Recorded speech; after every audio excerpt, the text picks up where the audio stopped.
ये आदमी एक दूसरी डायमेंशन में मॉन्स्टर्स के पूरे ग्रुप को खत्म करने के बाद हॉस्पिटल में पहुंचता है। अभी अभी उसकी पावर्स अवेकन हुई हैं और लड़ाई में उसकी पूरी स्टैमिना ड्रेन हो चुकी है। डॉक्टर साफ कह देता है कि उसे रिकवरी के लिए रेस्ट चाहिए, लेकिन जैसे ही वो अकेला होता है एक डार्क प्रेजेंस प्रकट होती है और उसे जगा देती है। वो उससे कहती है कि अगर उसे उसकी पावर चाहिए तो पहले खुद को उसके लायक बनाना होगा। लाइया इस बात से बिल्कुल खुश नहीं होता। वो सोचता है कि इस प्रेजेंस से छुटकारा कैसे पाया जाए, लेकिन यही सोच उसे और ज्यादा गुस्सा दिला देती है। शैडो मोनार्क उसकी कमजोरी से तंग आ चुका होता है। शैडो मोनार्क ली यी को हवा में उठा लेता है और सीधे एक पोर्टल में फेंक देता है, चेतावनी देते हुए कि अगर वो 3 दिन के अंदर डैंक तक नहीं पहुंचा तो उसे पूरी तरह इरेज कर दिया जाएगा। ली समझ ही नहीं पाता कि वो आरामदेह हॉस्पिटल बेड की जगह किसी अजीब से केव में क्यों आ गया है। थोड़ी देर बाद सच्चाई सामने आती है। उसे ट्रेनिंग के लिए दूसरे वर्ल्ड के एक इंसेक्ट नेस्ट में टेलीपोर्ट कर दिया गया है और वो खुद से यही सोचता रह जाता है कि जिंदगी उसके साथ हमेशा इतनी क्रूअल क्यों रहती है। उसके पेरेंट्स एक कॉरपोरेशन के लिए काम करते हुए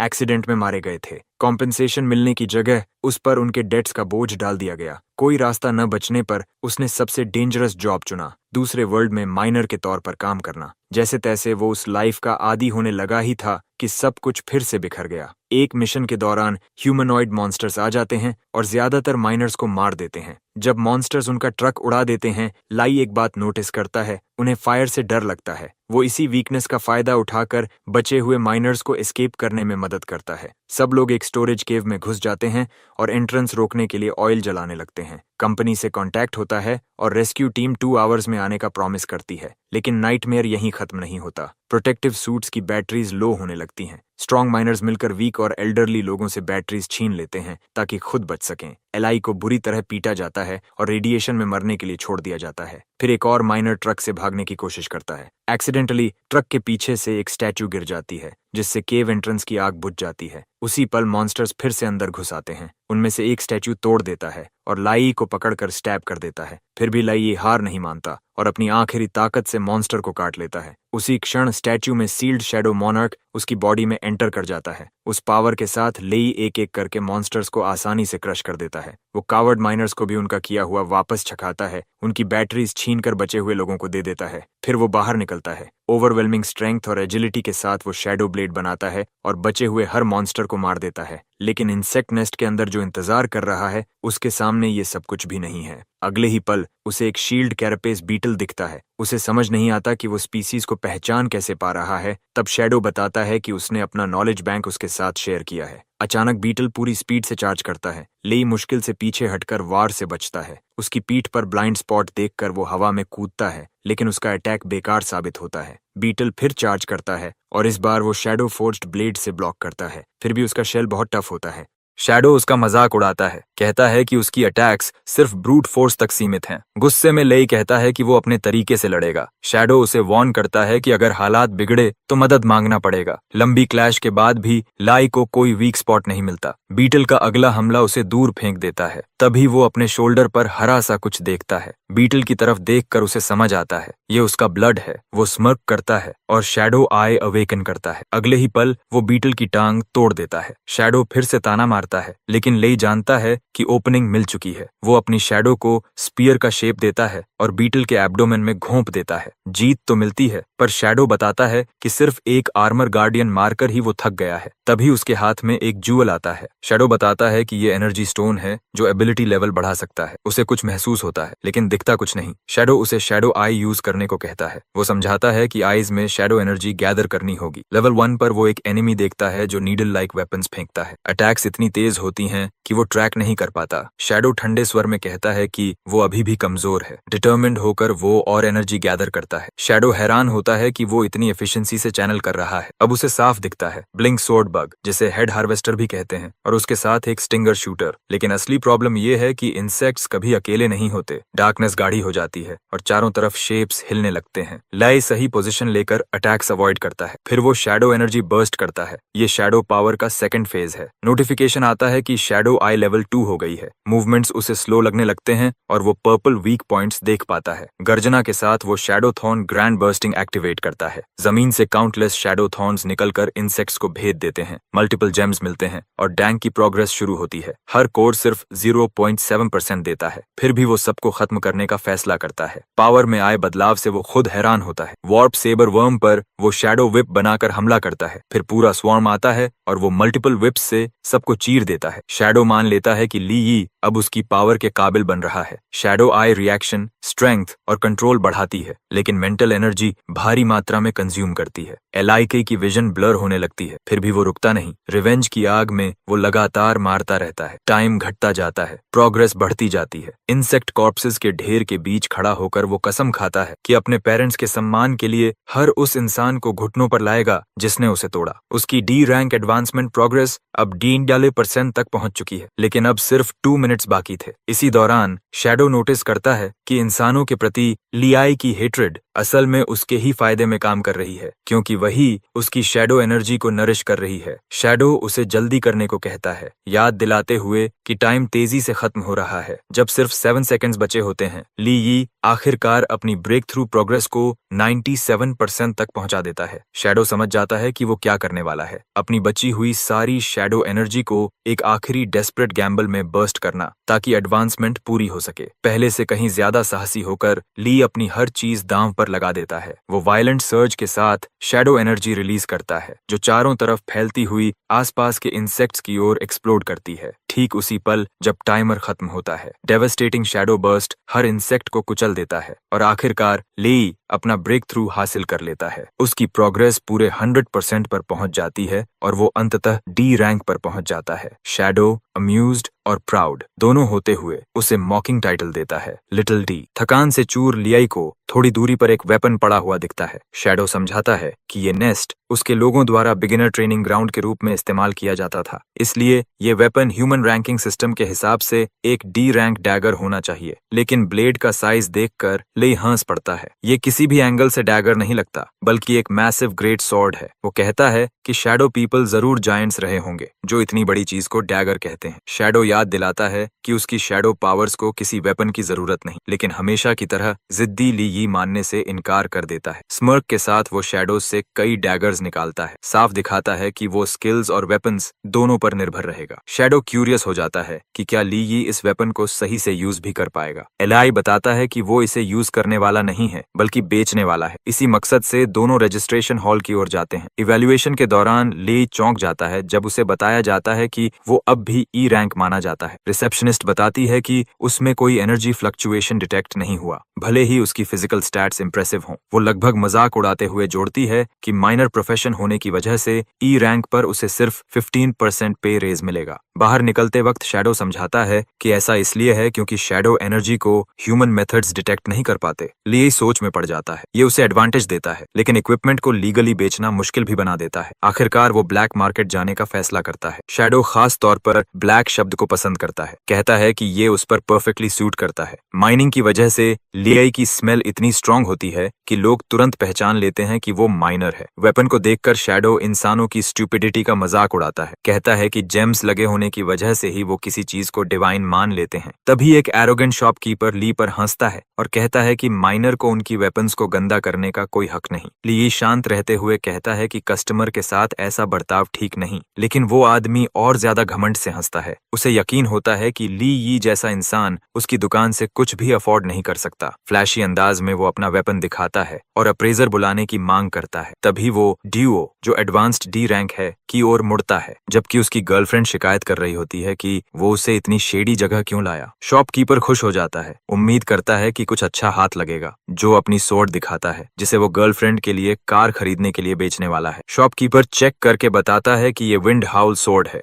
जो यूजर की अटैक पावर बढ़ाती है और डी रैंक के लिए भी हाई एंड है। इसी दौरान ले की नजर सू विंग पर पड़ती है। उसकी एक्स जिसने उसे पैसों की कमी और लाखों के डेट की वजह से छोड़ दिया था। जो पूछता है क्या वो उसे जानती है, वो बहाना बना देती है कि वो उसका फैन होगा। जो को पसंद नहीं आता कि कोई उसकी गर्लफ्रेंड से इतने कैजुअली बात करे। वो जगह को लो क्लास बताते हुए विंड हाउल सोर्ड एक्टिवेट करता है और ली पर रश करता है। स्लैश फेंका जाता है लेकिन ले की ग्रेट सोर्ड उसे चकनाचूर कर देती है। ले ताना मारता है कि वो बस कचरा संभाल रहा था। उसकी गर्लफ्रेंड शिकायत करती है कि जो ने कहा था ये सोर्ड आयरन तक काट सकती है। गुस्से में जो पंच मारने दौड़ता है लेकिन ले आसानी से डॉज कर लेता है। जो लगातार पंचेज और किक्स करता है मगर ली के लिए ये इंसेक्ट नेस्ट के मॉन्स्टर्स से भी स्लो होते हैं। जो घबरा जाता है कि वो एक माइनर पर भी हिट नहीं कर पा रहा। लाई शैडो विप बनाकर उसकी आर्म्स पकड़ लेता है जबकि डुओ धमकी देता है कि उसे वापस माइंस भेज देगा। ग्लोइंग आइज के साथ ताना मारता है कि अच्छे कुत्ते की तरह सरफेस पर लौट जा। वो डुओ को जमीन पर फेंक देता है। तभी शॉप में एक बल्कि आदमी एंटर करता है। वोंग असली ओनर। वो जो को रेगुलर कस्टमर होने के नाते रिस्पेक्ट देता है लेकिन शॉप में लड़ाई मना करता है। गर्लफ्रेंड जो की सोड टूटने का दोष लाई पर डालती है। वोंग का ध्यान सोड पर जाता है और वो समझ जाता है कि वो शीर फोर्स से टूटी है। वोंग मीडिएटर बनने का नाटक करता है और सोड इंस्पेक्ट करने को कहता है। जैसे ही वो उसे पकड़ता है शॉक हो जाता है। सोड 100 पाउंड से भी भारी है फिर भी ली उसे आसानी से संभाल रहा था। वोंग पूछता है कि एक माइनर के पास ऐसा वेपन कैसे आया। ली कामली याद दिलाता है कि ब्लैक मार्केट में ओरिजिन नहीं पूछा जाता। वोंग सोड की वैल्यू कम बताता है और कहता है कि इसमें एट्रीब्यूट्स नहीं है इसलिए ये बस कुछ 100 की है। वो जो की सोड की कीमत 2 मिलियन बताता है और दावा करता है कि ले को वो अमाउंट चुकानी होगी। जो खुशी से अग्री करता है। उसकी गर्लफ्रेंड कहती है कि ले कभी इतना पैसा नहीं दे पाएगा। जो हंसते हुए कहता है कि उसके ऑर्गन्स बेचकर भी डेट पूरा हो जाएगा। लिए उनकी चाल समझ जाता है। गून लोग उस पर टूट पड़ते हैं। वोंग दुओ को बाहर भेज देता है लेकिन अगले ही पल एक गून दीवार से जा टकराता है। वोंग अपने आदमियों को वार्निंग देता है कि मर्चेंडाइज डैमेज न करें। सब शॉक हो जाते हैं जब ले एफर्टलेसली हर गून को गिरा देता है। जो सोचता है कि माइंस में काम करके ले स्ट्रांग हो गया है। ले उसे चैलेंज करता है। जो दावा करता है कि वो डी रैंक है और ले का कोई चांस नहीं। वो रश करता है लेकिन ले की एक स्लैब से उड़ जाता है। फ्यूरियस होकर जो रेड सर्ज अटैक करता है जिसे ले शैडो से ब्लॉक कर देता है। जो डरने लगता है। ले शैडो मॉर्फ स्पाइडर वेब बना देता है। डुओ कांपते हुए समझ जाता है कि ले कम से कम सी या बी रैंक होगा लेकिन ले कैजुअली कहता है कि वो बस एक ई रैंक माइनर है जिस पर यह स्कम भरोसा ही नहीं कर पाता। जब ले उसे मारने ही वाला होता है जो घबराकर जल्दी से बोल पड़ता है कि वो ब्लैक पैंथर गैंग का मेंबर है और उसे नुकसान पहुंचाने पर ब्रदर पैंथर खुद उसके पीछे पड़ेगा। हमारा लड़का थोड़ी देर सोचता है और पूछता है कि क्या ये गैंग लोन शार्किंग में भी शामिल है। जो मजबूरी में सच मान लेता है। जवाब में ली उसे जोरदार पंच मारता है जिससे वो उड़ते हुए दूर गिरता है और खून की खांसी खांसता है। लेई ऐलान करता है कि उसे हर लोन शार्क से नफरत है। उसी पल वोंग पीछे से सोर्ड से उस पर हमला करता है लेकिन लेई सिर्फ अपनी शीर फोर्स से उसे पीछे धकेल देता है। जो पूरी तरह डर जाता है और कॉम्प्रोमाइज करने का फैसला करता है। पहले वो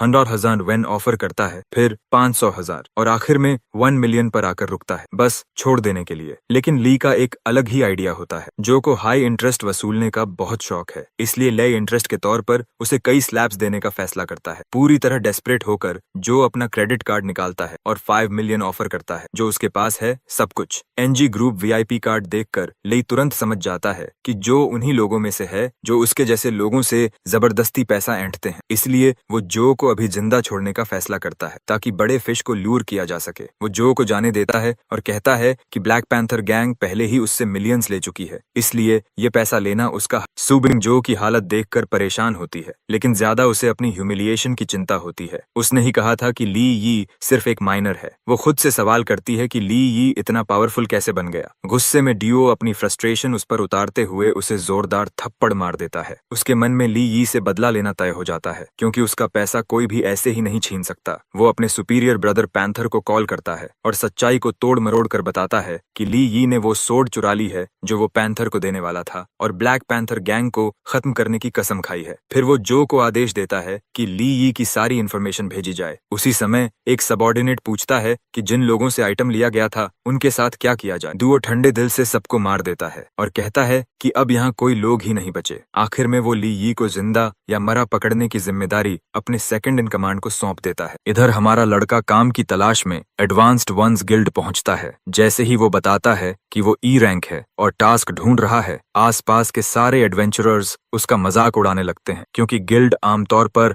ई रैंक को काम नहीं देती। रिसेप्शनिस्ट शालीनता से कहती है कि उसे एंट्रेंस पर ट्रैश पाइल के पास इंतजार करना होगा। अगर किसी पार्टी को उसकी जरूरत होगी तो वहीं आकर ढूंढ लेंगे। ये सुनते ही और ज्यादा हंसी और ताने शुरू हो जाते हैं। उसे ट्रैश पाइल से कंपेयर किया जाता है। ली सब इग्नोर करता है और टास्क पर फोकस रखता है क्योंकि 5 मिलियन में से भी ज्यादातर पैसा लोन में चला गया है। तभी अचानक पूरे गिल्ड हॉल में एक भारी प्रेशर फैल जाता है। ये एक बी रैंक एडवांस्ड 1 का ऑरा है। लोग फुसफुसाने लगते हैं कि इतनी हाई लेवल लड़की यहाँ क्यों आई है। शैडो आई एक्टिवेट करके ली कुछ ऐसा देखता है जो बाकी लोग नहीं देख पाते। उसमें कोई किलिंग इंटेंट नहीं है, बल्कि वो एक रिच फैमिली की डेलिकेट एयर जैसी लगती है। उसका कंपेनियन अनाउंस करता है कि वो बीस्ट एबिस के लिए एक डी रैंक टास्क पर जा रहे हैं और उन्हें एक डी रैंक माइनर चाहिए। ऑरा का प्रेशर सबको पीछे हटा देता है सिवाय ले के, जो बिल्कुल अनअफेक्टेड रहता है। लड़की भी नोटिस करती है कि वो उसके बी रैंक ऑरा से प्रभावित नहीं हुआ। रिसेप्शनिस्ट जल्दी से डी रैंक एडवांस्ड वंस की लिस्ट दिखाने लगती है, लेकिन लड़की मना कर देती है और सीधे ली यी की ओर इशारा करती है। रिसेप्शनिस्ट घबरा जाती है, कहती है कि उसने रजिस्टर भी नहीं किया, ये प्रोटोकॉल के खिलाफ है। लेकिन लड़की साफ कह देती है कि रूल्स वही बनाती है और लेआई को चुनकर बाहर चली जाती है। डंजन के अंदर चिन के पीछे चलते हुए लेई उसकी टीम से मिलता है। टीम बैलेंस्ड है। एक बार्ड क्लास फ्लूट से मॉन्स्टर्स को लूर करता है और फ्रंट लाइन फाइटर्स तेजी से डैमेज देते हैं। चिन एक कॉन्फिडेंट बी रैंक की तरह लीड करती है। बाहर से सब स्मूथ लगता है, लेकिन लेई को कुछ गड़बड़ महसूस होती है। छिपे हुए माइनोटॉर्स ज्यादा हैं, जिससे ये टास्क साधारण डी रैंक से कहीं ज्यादा खतरनाक है। शैडो बताता है कि ये उसकी शैडो आई की वजह से है। लेई समझता है कि चिन बी रैंक होने के कारण ये सब जानती होगी, लेकिन जानबूझकर छुपा रही है। चिन का कंपेनियन उसे स्टारलाइट क्रिस्टल की याद दिलाता है। चिन लेई को साथ आने को कहती है। उसकी ईरी ऑरा देखकर लेई सोचता है कि उसे माइनर या टीममेट्स की जान की परवाह नहीं, बस अपनी पावर पर भरोसा है। दोनों नीचे कूदते हैं और एक डी रैंक माइनोटॉर ब्रूट के सामने उतरते हैं। एलाई बी रैंक की फाइट देखने को तैयार होता है, लेकिन शॉक में पड़ जाता है जब चिन पीछे हटकर उसे लड़ने को कहती है। तेजी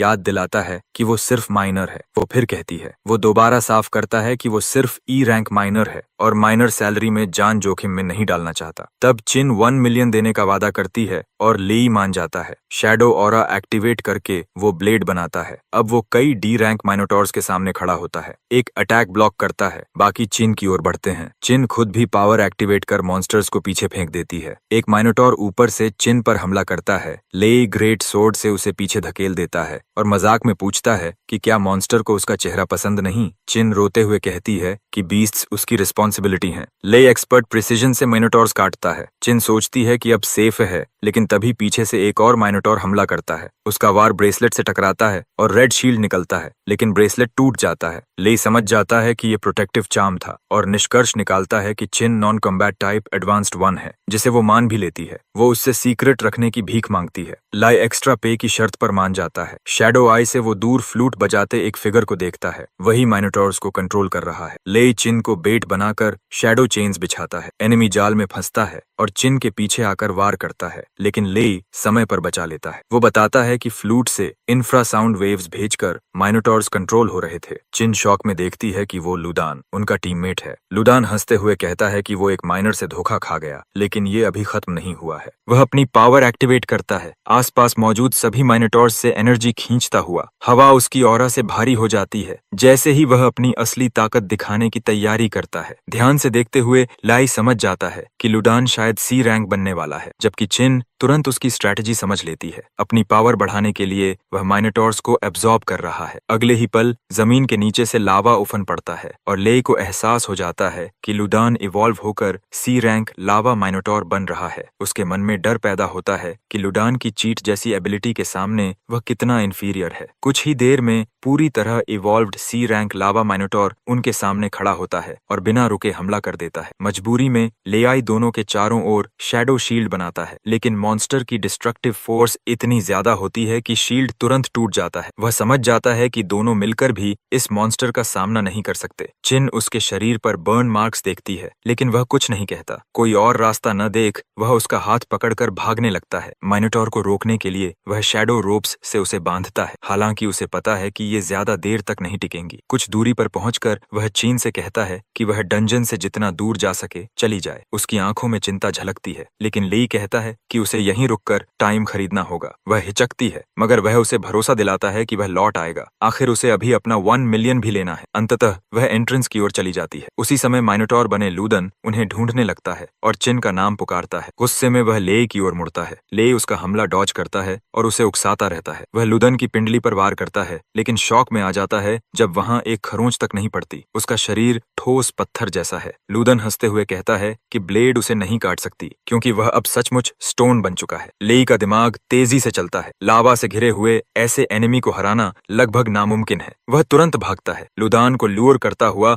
ओपन ग्राउंड की ओर ले जाने की कोशिश करता है। लुदान उसे भागने के लिए ताना मारता है, लेकिन लाय वीक स्पॉट खोजने पर फोकस्ड रहता है। सी रैंक शैडो आई एक्टिवेट करके वह लूडन को ध्यान से स्कैन करता है। लूदन पूरी ताकत से उस पर टूट पड़ता है, चिन के पीछे जाने से पहले लय को मार डालने के इरादे से। यही रेकलेसनेस लय को ओपनिंग देती है और वह आखिरकार वीक पॉइंट डिटेक्ट कर लेता है। वह पीछे कूदता है, लेकिन लुदान भी शार्प निकलता है और लावा की धाराएं उस जगह को ढक लेती हैं। क्रूएल हंसी के साथ लुदान कहता है कि वह लेई की हर सोच पढ़ सकता है और मोल्टन फोर्स से उसे उड़ा देता है। थका हुआ लेई एक सच्चे हाई रैंक की क्रशिंग पावर महसूस करता है। लुदान उसे खत्म करने दौड़ता है। लेई ब्लेड थामकर सही पल का इंतजार करता है। लुदान उसका मजाक उड़ाता है कि वह पहले की तरह भाग क्यों नहीं रहा। लड़ाई होपलेस लगती है, फिर भी लेई लगातार हमला करता है। हालांकि हर स्लैश पत्थर जैसे शरीर पर बेकार लगता है। अचानक एरोगेंस के एक पल में नैरो चांस बनती है। लियाई हवा में कूदता है और सीधे वीक स्पॉट पर वार करता है, लेकिन वहां से 2000 डिग्रियन की लावा हीट का सैलाब फूट पड़ता है। उसकी शैडो एनर्जी लड़खड़ा जाती है और वह पीछे गिर जाता है। जमीन पर गिरते हुए वह मान लेता है कि उसका ओपोनेंट कितना शार्प है। लुदान स्वीकार करता है कि लेई ने वीकनेस ढूंढ ली है, लेकिन ताना मारता है कि वह इन्फर्नो के नीचे कभी पहुंच नहीं पाएगा। क्रूअल टोन में वह फिर चिन की लोकेशन पूछता है। लियाई ठंडे स्वर में कहता है कि वह कभी ऐसे इंसान पर भरोसा नहीं करेगा जिसने पैसे और फेम के लिए अपने मास्टर से गद्दारी की हो। ये सुनते ही लुदान आग बबूला हो जाता है और फ्यूरी में हमला करता है। लेई इंस्टिंक्ट से हर वार डॉज करता है। एक मौका मिलते ही वह शैडो को चेन ब्लेड में मॉर्फ करता है और लूडन की ओर फेंकता है। एनिमी तुरंत समझ जाता है अब लेई सिर्फ डिफेंड नहीं कर रहा, अटैक कर रहा है। चेन को रोप डार्ट में बदलकर वह वीक स्पॉट पर फेंकता है, लेकिन सीरिंग हीट उसकी शैडो को हवा में ही पिघला देती है। लुदान उसका मजाक उड़ाता है और हार मानने को कहता है। लेई दांत भींचता है। उसकी शैडो एनर्जी बहुत तेजी से खत्म हो रही है। एक पल के लिए वह एंट्रोपिक को बुलाने के बारे में सोचता है, लेकिन तुरंत मना कर देता है। वह अपनी शर्तों पर मरना पसंद करेगा, उस एंटिटी को अपना शरीर देने से नहीं। पूरी इच्छा शक्ति जुटाकर वह फिर कूदता है। हीट उसे कुचलने लगती है। लावा की लपटें उसकी स्किन जला रही होती हैं, फिर भी वह रुकता नहीं। विक्ट्री का प्रॉमिस और मिलने वाले एक्सपीरियंस पॉइंट्स उसे आगे बढ़ाते हैं और फिर वह पियर्स कर देता है। शैडो फोर्ज्ड स्पीयर को लुडान के वीक स्पॉट में घोंप देता है। सियर रैंक दर्द से दहाड़ उठता है। जैसे ही उसकी हेल्थ 0 होती है, बर्जर्कर मोड एक्टिवेट हो जाता है। उसकी बॉडी वायलेंट एनर्जी से भर जाती है। स्टैट्स और ऊपर बढ़ जाते हैं। वह ली आई को मॉन्स्ट्रस फोर्स से उड़ा देता है। ली जमीन पर गिरता है, स्टन्ड और कंफ्यूज्ड। लूदन की जलती आंखें उस पर टिक जाती हैं, गुस्से में उसे कोसते हुए। और तभी लाई महसूस करता है उसके अपने शरीर से एक और भी बड़ी एनर्जी उठ रही है। जवाब एंट्रोपिक देता है। ये एनर्जी हमेशा उसके अंदर थी, लेकिन अब हाई हीट की वजह से टेम्पर्ड होकर एक नई शैडो एनर्जी बन गई है। उसे एहसास होता है कि उसने शैडो एनहांसमेंट एबिलिटी अवेकन कर ली है, जो हीलिंग देती है, भले ही अभी बिगिनर लेवल पर हो। लूदन भी देख लेता है कि ली हील हो रहा है और उसके चारों ओर सिनिस्टर ऑरा है। वह बिना मौका दिए हमला करता है। लियाई हाई स्पीड से डॉज करता है। लुदान शॉक में पड़ जाता है। वह उसकी 3-फोल्ड स्पीड के साथ भी चल पा रहा है। गुस्से में वह पूरा इलाका लावा से भर देता है, लेकिन ली बेफिक्र खड़ा रहता है। उसे पता नहीं कि शैडो एनहांसमेंट ने उसके चारों ओर प्रोटेक्टिव लेयर बना दी है। ली संतुष्ट होता है, सोचते हुए कि एडवांस्ड वर्जन कितना चमत्कारी होगा। काम डिफाइंस के साथ वह लुदान को चिढ़ाता है कि उसकी हीट बहुत कम है। शॉक्ड लुदान के सामने ली ब्लेड उठाता है और कहता है, अब मेरी बारी है। दोनों टकराते हैं, लेकिन इस बार ली के पास अपर हैंड है। शैडो एनहांसमेंट उसकी स्टैट्स को 200% तक बढ़ा देती है। उसकी ब्लेड अब एनिमी के रॉक बॉडी को काट सकती है। लुदान का आर्म कटता है। वह फ्यूरी में फिर चार्ज करता है, मगर ली दोनों हाथों में ब्लेड्स लेकर तैयार है। वह रेंज्ड स्लैशेस भी भेज सकता है। लावा की वजह से लूडन लिम्स रीजेनरेट करता है और इन्फिनिट रिजेनरेशन का दावा करता है। ली कामली बताता है कि उसकी एनर्जी घट रही है। लूदन चुनौती देता है। ली ले बार बार लिम्स काटता है। आखिरकार रिजेनरेशन लड़खड़ाने लगती है। ले उसे सरेंडर करने को कहता है। मरने के सामने लूदान दलील देता है कि उनके बीच कोई पर्सनल दुश्मनी नहीं है। ले मान जाता है, लेकिन कहता है कि उसे चिन को प्रोटेक्ट करने का टास्क मिला था 1 मिलियन के लिए। लूदान 5 मिलियन ऑफर करता है। ले दिखावे में मान जाता है, लेकिन बता देता है कि उसे चिन के पिता चिन शाओशांग को सौंपा जाएगा। ये सुनकर लूदान समझ जाता है कि कैप्टिविटी उसके परिवार को भी खतरे में डाल देगी और इसी वजह से वह कैद से बेहतर मौत को चुन लेता है। वह ऐलान करता है कि आगे जो होने वाला है उसके लिए ले आई उसे दोष न दे और अपने हाथ में पकड़े एक शार्ड को उठाता है। एंट्रोपिक तुरंत उस शार्ड को पहचान लेता है। यह दूसरे वर्ल्ड के गेट से जुड़ा हुआ है। तुरंत ले एली केसी को बताता है कि अगर लुदन ने इसे तोड़ दिया तो एबिस का बाहरी दुनिया से संपर्क हमेशा के लिए कट जाएगा और अंदर मौजूद हर कोई फंस जाएगा। लुदान आरोप लगाता है कि ले ने उसे ऐसा करने के लिए मजबूर कर दिया है। तेजी से आगे बढ़ते हुए ले उसके हाथ से शार्ड छीन लेता है और अगले ही पल गुस्से में उस पर जानलेवा हमला कर देता है। लुदन जमीन पर गिर जाता है और पीछे एक एनर्जी कोर छोड़ जाता है। इस कोर की मदद से लियाई अपनी शैडो आई को अपग्रेड करता है, जो अब अल्टीमेट शैडो आई बन जाती है। अचानक जमीन कांपने लगती है। एंट्रोपिक बताता है कि माइनोटॉर की एनर्जी के बिना एबिस कोलैप्स हो रहा है। सब लोग सुरक्षित बाहर की ओर भागते हैं और बाहर निकलकर राहत की सांस लेते हैं। बाहर आने के बाद जिन उसे अपने पिता के फैक्शन में शामिल होने का प्रस्ताव देती है, यह भरोसा दिलाते हुए कि उसकी स्किल्स की कद्र होगी। एलाई साफ मना कर देता है और कहता है कि उसे किसी भी फैक्शन में शामिल होने में कोई दिलचस्पी नहीं है। वह उससे अपनी पावर को सीक्रेट रखने की भी रिक्वेस्ट करता है। वह मान जाती है और उसे 1 मिलियन का रिवॉर्ड सौंपती है। ज्यादा पैसा कमाने का सोचकर लियाई लॉन्गमैन 3rd स्ट्रीट पर अपनी सोर्ड बेचने की पेशकश करता है। वह उसे इंस्पेक्ट करती है और बताती है कि इसमें कोई स्पेशल एनर्जी एट्रीब्यूट नहीं है, लेकिन मटेरियल बेहद हाई क्वालिटी का है। वह अप्रेजल के लिए सोर्ड लेने पर सहमत होती है और सही प्राइस दिलाने का वादा करती है। ली खुशी खुशी सोर्ड सौंप देता है और गुड बाय कहता है, मन ही मन सोचते हुए कि आगे भी वह अपनी आइटम्स उसी को बेचेगा, क्योंकि उसे वेपन्स की अच्छी समझ है। फिर भी उसके मन में हल्का सा शक रहता है कि कहीं वह ड्यूओ जैसी न निकले। फिलहाल वह अपने कमाए 1 मिलियन से संतुष्ट है। बाद में घर पर वह लुदन से चुराया हुआ शार्ड निकालता है और एंट्रोपिक से पूछता है कि क्या यह सच में इतना इम्पोर्टेंट है। एंट्रोपिक उसे भरोसा दिलाता है कि अगर वह पर्याप्त शार्ड्स इकट्ठा कर ले तो वह S रैंक तक पहुंच सकता है। शार्ड को देखते हुए लेई उस ऑफर पर सोचता है। उसे पता नहीं कि एंट्रोपिक पहले से ही दूसरे वर्ल्ड के गेट की वापसी के बारे में सोच रहा है, जिसका मतलब है कि उनके एनिमीज अभी भी एक्टिव हो सकते हैं। एंट्रोपिक जानता है कि ली ही की है, क्योंकि एक दिन उन्हें ऐसे क्रीचर्स से लड़ना होगा जिन्हें ह्यूमन माइंड समझ भी नहीं सकता। वह यह सब अभी बताने का विचार करता है, लेकिन फिर छोड़ देता है। अभी ली का मजबूत होना ज्यादा जरूरी है। इसके बाद हमारा लड़का E रैंक रिफ्ट जोन की ओर जाता है, जो NG ग्रुप के अंडर आती है। यह रिफ्ट एक माइनिंग एक्सीडेंट के कारण सील्ड है। वह देखता है कि गेट पर एक B रैंक और 3 C रैंक गार्ड्स खड़े हैं। उसे यकीन नहीं होता कि NG सिर्फ E रैंक रिफ्ट की निगरानी के लिए इतने हाई लेवल गार्ड्स रखेगा। अपनी मौजूदा ताकत से वह जानता है कि इन गार्ड्स से लड़ना उसके बस की बात नहीं है। एंट्रोपिक भी क्यूरियस हो जाता है कि लो लेवल रिफ्ट के चारों ओर इतनी हैवी सिक्योरिटी क्यों है। लाई बताता है कि यही जगह उसके पेरेंट्स की मौत का सच छुपाए हुए है। उसे याद आता है जब वह NG ग्रुप के पास आंसर्स लेने गया था। सच बताने की जगह उन्होंने उसे और ज्यादा पैसे ऑफर किए थे। उसने पैसे छुए तक नहीं, क्योंकि उसे सच चाहिए था। मैनेजर ने उसे पकड़ने की कोशिश भी की थी, यह कहते हुए कि उसके पेरेंट्स फील्ड एक्सीडेंट में मरे, लेकिन ली ने याद दिलाया कि उसके पेरेंट्स C रैंक इवॉल्वर्स थे। वे किसी मामूली एक्सीडेंट में नहीं मर सकते। उसने जिद की कि उसे अंदर जाने दिया जाए, क्योंकि हो सकता है वे अभी जिंदा हों। NG ग्रुप ने कहा कि रिफ्ट जोन अनप्रिडिक्टेबल है, यहाँ तक कि C रैंक के लिए भी डेंजरस। लियाई ने फिर विरोध किया, ये कहते हुए कि अगर मॉन्स्टर्स भी होंगे तो E रैंक से ज्यादा स्ट्रांग नहीं हो सकते। तभी एक गून उसे मारने ही वाला होता है, यह आरोप लगाते हुए कि वह बस और पैसा चाहता है। तभी NG ग्रुप का चेयरमैन निंग दोंग हाओ आ जाता है और वायलेंस रोक देता है। चेयरमैन ले को 200,000 कॉम्पेंसेशन ऑफर करता है, कहता है कि यह उसकी मदद करेगा, लेकिन ली पैसे लेने से मना कर देता है। उसे सिर्फ सच चाहिए। चेयरमैन प्रॉमिस करता है कि वह मैटर की जांच करेगा और ली उस पर भरोसा कर लेता है। उसे यह नहीं पता कि जल्द ही उसे पेरेंट्स के डेट के बदले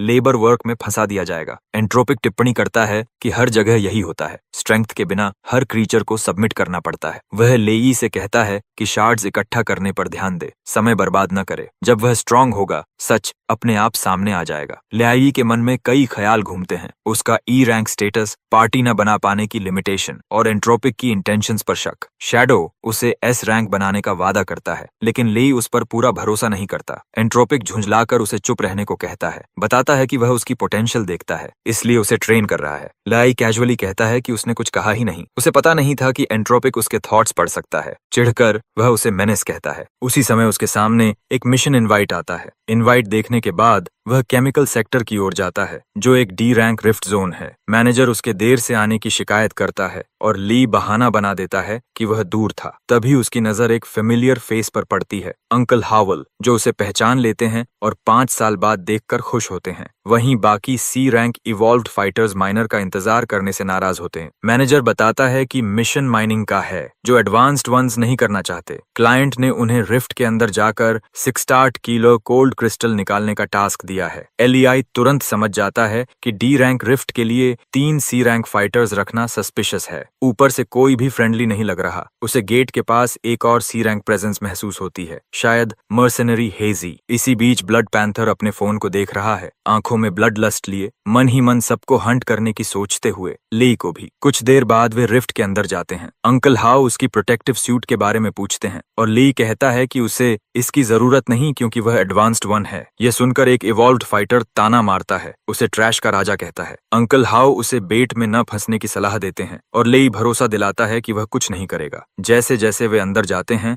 लेई को कुछ अजीब लगता है। वेजिटेशन इंसानों द्वारा जानबूझकर अरेंज की हुई लगती है। उसे पास ही एक बड़ा खतरा भी महसूस होता है, साथ ही ब्लड पैंथर की स्ट्रॉन्ग एनर्जी, जिसे वह अब रोक नहीं पा रहा। वह देखता है कि मर्सनरी ने भी शायद इसे महसूस कर लिया है। एरोगेंट फाइटर्स उसे तेज चलने को कहते हैं और वह मान जाता है। लियाई अंकल हाउ से कहता है कि उसे मजबूती से पकड़ लें और इनक्रेडिबल स्पीड से आगे बढ़ जाता है, जिससे फाइटर्स हैरान रह जाते हैं। एक उसे रोकने की कोशिश करता है, लेकिन दूसरा उसे रोक लेता है, वार्निंग देता है कि वह अकेला डेंजर में पड़ जाएगा। दूसरी ओर ब्लड पैंथर इवॉल्व्ड फाइटर्स को देख रहा है, सोचते हुए कि उन्हें मैनिपुलेट करना कितना आसान है। एक फाइटर खतरा महसूस करता है, लेकिन लीडर उसे रीअश्योर करता है कि मिशन सिर्फ डी रैंक है। अचानक ब्लड पैंथर एक फाइटर के पीछे प्रकट होता है और उसे ट्रैप कर लेता है। शॉक में वे पीछे हटते हैं और बात करने की भीख मांगते हैं, लेकिन ब्लड पैंथर कोल्ड ब्लडेड तरीके से उसे मार देता है। गुस्से में दूसरा भाई उस पर दौड़ता है, लेकिन ब्लड पैंथर की थ्रेड्स उसे भी मार डालती हैं। वह बचा हुआ भाई को भागने को कहता है, उसकी डर से भरी शक्ल का मजा लेते हुए। दूरी बना लेने के बाद लियाई अंकल हाउ से थोड़ा आराम करने को कहता है। अंकल हाउ हैरान होते हैं कि उसने ब्रदर्स को छोड़ दिया। जवाब देने की जगह लियाई पूछता है कि क्या उसने हाल ही में किसी फैक्शन को ऑफेंड किया है। अंकल हाउ कहता है कि वह सिर्फ माइनर है। लियाई बताता है कि यह मिशन सबको मारने के लिए ऑर्केस्ट्रेट की गई है। अंकल हाउ डर जाते हैं। तभी बचा हुआ भाई चिल्लाता है कि लेई सब जानते हुए भी कुछ नहीं बोला। लेई खड़ा होकर ताना मारता है कि मास्टरमाइंड का खुलासा करना ही उसे यूजफुल बनाएगा। फाइटर समझ नहीं पाता। लियाई उसकी गर्दन की ओर इशारा करता है, यह बताने के लिए कि वह मरने वाला है। ब्लड पैंथर उसे देखता है और मुस्कुराता है, क्योंकि उसने उसके मूव्स पहले ही प्रिडिक्ट कर लिए थे। लियाई बिना समय गंवाए अपना अल्टीमेट शैडो आई एक्टिवेट कर देता है। सामने मौत को देखकर अंकल हाउ तुरंत उनकी जान की भीख मांगता है, कहता है कि वे सिर्फ माइनर्स हैं। ब्लड पैंथर मान लेता है कि उसका उनसे कभी कोई टकराव नहीं रहा, लेकिन कुछ दिन पहले नशे की हालत में अंकल हाउ के मुंह से एक सीक्रेट निकल गया था। अंकल हाउ कसम खाता है कि वह कभी इसे उजागर नहीं करेगा। अपनी पावर एक्टिवेट करते हुए ब्लड पैंथर कहता है कि सिर्फ मरा हुआ इंसान ही सीक्रेट रख सकता है, और वह फिर अंकल हमारा लड़का तैयार खड़ा रहता है, दोनों हाथों में ब्लेड्स पकड़े हुए। पावर उफान पर होती है। ब्लड पैंथर अपनी थ्रेड्स हर तरफ फैला देता है और मानता है कि उसने कभी नहीं सोचा था कि ली यी जैसे किसी के पास जो जैसे आदमी को गिराने की ताकत होगी। वह उसे क्लॉ करने बढ़ता है, यह स्वीकार करते हुए कि ली यी के पास जुओ को हराने वाली इकलौती स्किल है। ब्लड पैंथर वार करता है, लेकिन ली यी पहले ही शैडो एनहांसमेंट एक्टिवेट कर चुका होता है। वह आसानी से डॉज कर लेता है, क्योंकि ब्लड पैंथर इतना शक्तिशाली है कि सीधे ब्लॉक करना संभव ही नहीं। ब्लड पैंथर फिर हमला करता है और लेई को उड़ा देता है। मजबूरी में ली अंकल हाउ को पीछे रहने को कहता है। उसे समझ आ जाता है कि क्लोज रेंज लड़ाई में वह डिसएडवांटेज में है। ब्लड पैंथर ऐलान करता है कि वे दोनों मरेंगे, जिस पर ली यी तुरंत असहमति जताता है। वह अपना अल्टीमेट शैडो एक्टिवेट करता है और वेपन को डैगर्स में मॉर्फ कर देता है। डैगर्स उड़ते हुए ब्लड पैंथर की ओर जाते हैं, जिन्हें वह ताना मारते हुए ब्लॉक कर देता है। ली केक ई हवा में कूदता है। ब्लड पैंथर ग्रजिंगली मानता है कि ली की एबिलिटी एक माइनर के हिसाब से बहुत ऊंची है, लेकिन कहता है कि सोड टूटने के बाद भी वह सिर्फ ई रैंक है। अगले ही पल ब्लड पैंथर के पैरों के नीचे जमीन फटती है और एक मर्सनरी उस पर हमला करता है। ली की snake like flexible shadow blood panther को जकड़ लेती है। उसे एहसास हो जाता है कि क्लोज कॉम्बैट में उसकी महारत ही उसकी मौत बनेगी। एक पल में ही वह मारा जाता है। सी रैंक को मरते देखकर लेई को चिंता होती है, क्योंकि वह खुद उससे कमजोर है। कोई रास्ता न देख वह अंकल हाउ का हाथ पकड़कर वहां से निकलने पर ध्यान देता है। ब्लड पैंथर मानने से इनकार करता है कि वे बच सकते हैं। थोड़ी दूरी पर ली अंकल हाउ के घावों का इलाज करता है और रात में एस्केप कराने की योजना बनाता है। अंकल हाउ उसे अकेले भागने को कहता है, मानता है कि वह अब सिर्फ बोझ है। फिर वह पूछता है कि ब्लड पैंथर उसे क्यों मारना चाहता है। जरूर किसी सीक्रेट की वजह से। अंकल हाउ धीरे से मानता है कि उसे उसके पेरेंट्स की मौत का सच पता है, जिससे अनजाने में लेई की शैडो एनर्जी ट्रिगर हो जाती है। सच जानने की बेचैनी में लेई जोर देता है। अंकल हाउ बताता है कि पहले उसे यकीन नहीं था, लेकिन ब्लड पैंथर का पीछा करना साबित करता है कि क्विशी में कुछ गलत है। उसके पिता ने मरने से पहले बताया था कि यह आदमी माइनिंग एरिया में खतरनाक एक्सपेरिमेंट्स कर रहा था। कुछ दिन बाद एक्सीडेंट हुआ, उसके पेरेंट्स मारे गए और क्विशाहो ने उन पर और चोरी का आरोप लगा दिया। लेई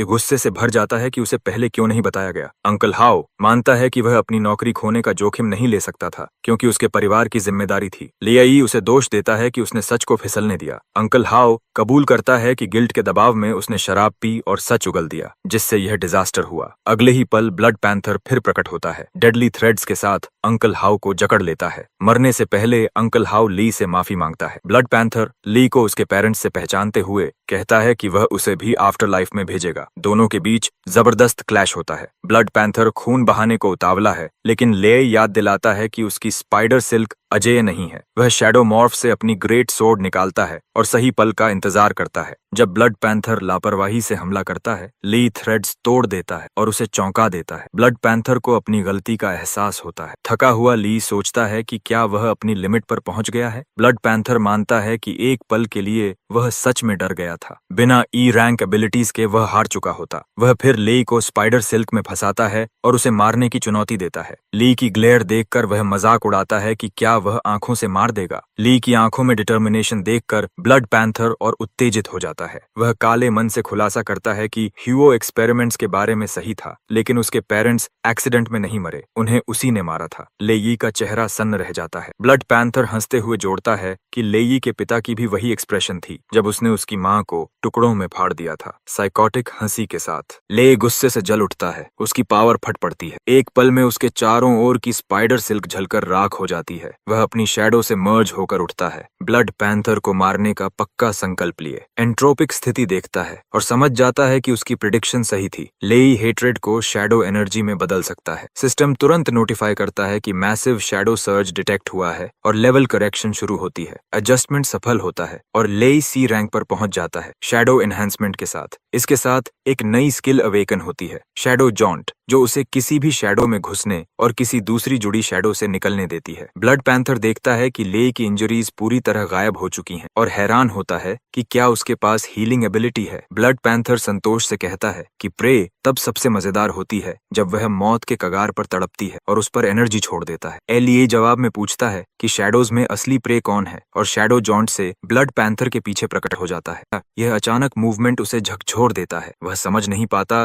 कि इतनी जल्दी एलियाई की ताकत कैसे बढ़ गई। ब्लड पैंथर उसकी स्पीड की तारीफ करता है, लेकिन कहता है कि यह उसे मारने के लिए काफी नहीं। ऊपर से लियाई shadow morph flying dagger swarm activate करता है और नीचे की ओर हमला करता है, उसे चुनौती देते हुए। ब्लड पैंथर आत्मविश्वास से कहता है कि ऐसे अटैक्स डॉज करना उसके लिए आसान है। फिर shadow joint lightning thunderstorm activate करता है। शैडो के जरिए टेलीपोर्ट होकर थ्रोन वेपन पर वार करता है। वह पूछता है कि क्या ब्लड पैंथर इसे संभाल पाएगा। ब्लड पैंथर फिर डिसमिस करता है, कहता है कि ये कमजोर डैगर्स उसकी डिफेंस भेद नहीं सकती। एली पीछे हटता है और साफ करता है कि डिफेंस तोड़ना उसका मकसद ही नहीं था। वह समझाता है कि वह ऑफेंस और डिफेंस एक साथ मेंटेन नहीं कर सकता, क्योंकि ब्लड थ्रेड्स कंट्रोल करने की स्पीड उसकी रिएक्शन स्पीड से मेल नहीं खाती। यही उसकी फेटल वीकनेस है। ब्लड पैंथर अविश्वास में चिल्लाता है, क्योंकि लेई कई दिशाओं से लाइटनिंग स्पीड पर हमला करता है। खून बहता हुआ वह घुटनों पर गिर पड़ता है, समझ नहीं पाता कि वह इतने कम उम्र के लड़के से कैसे हार गया। ली उसके सामने खड़ा होकर माइनिंग एक्सीडेंट की सच्चाई मांगता है। डैगर उसके सिर के ऊपर रखते हुए ब्लड पैंथर उसकी माँ के बारे में बताने लगता है, लेकिन लेई का धैर्य टूट जाता है। एक तेज स्लैश से वह उसका हाथ काट देता है। वह चेतावनी देता है कि उसकी पेशेंस की भी लिमिट है। ब्लड पैंथर बताता है कि सब कुछ क्वाई सिहाओ की योजना थी। लेई के पिता ने उसके सीक्रेट एक्सपेरिमेंट्स देख लिए थे। एक्सपोजर के डर से क्वाई ने दोनों पेरेंट्स को मरवा दिया और माइनिंग एक्सीडेंट को कवर अप बनाया। यह सच लेई की आंखें खोल देता है। ब्लड पैंथर जोड़ता है कि अब जब उसे एनजी ग्रुप की इन्वॉल्वमेंट पता चल गई है तो क्या यह उसे डराती है या उसका रिजॉल्व तोड़ती है और उसे छोड़ देने की सलाह देता है। लाई बिना जवाब दिए वहां से चला जाता है। कसम खाता है कि उसके पेरेंट्स के कातिलों में से कोई भी बचेगा नहीं। बाद में एनजी ग्रुप हेडक्वार्टर्स में लेई छिपकर क्विशी को देखता है जब एक सबॉर्डिनेट उसे कार तक छोड़ता है। एंट्रोपिक चेतावनी देता है कि सी रैंक बनने के बाद भी उसे बेवजह मौत को नहीं बुलाना चाहिए और याद दिलाता है कि पास ही एक ए रैंक एडवांस्ड फाइटर की प्रेजेंस महसूस की जा सकती है। वह मान लेता है कि उसे निंग दोंग हाओ के बारे में पता है, एनजी ग्रुप का चेयरमैन और ए रैंक एडवांस्ड फाइटर जो उसी कार में सफर करता है। वह अपने शैडो को भरोसा दिलाता है कि वह इतना लापरवाह नहीं है कि तुरंत क्वाई पर हमला कर दे। लाई ऊपर से सीन को ऑब्जर्व करता है और समझाता है कि बिना जांच पड़ताल के वह ब्लड पैंथर की बातों पर पूरी तरह भरोसा नहीं कर सकता। उसे यह तय करना होगा कि उसके पेरेंट्स से जुड़ा मामला क्वाई का निजी फैसला था या पूरी एनजी ग्रुप इस कंस्पिरेसी में शामिल थी। हमारा लड़का उम्मीद करता है कि निंग इसमें शामिल न हो क्योंकि उसकी ए रैंक स्टेटस चाहे जो भी हो, ब्लड डेट ब्लड से ही चुकता होता है। सिस्टम उसका करंट स्टेटस दिखाता है। C rank, abilities,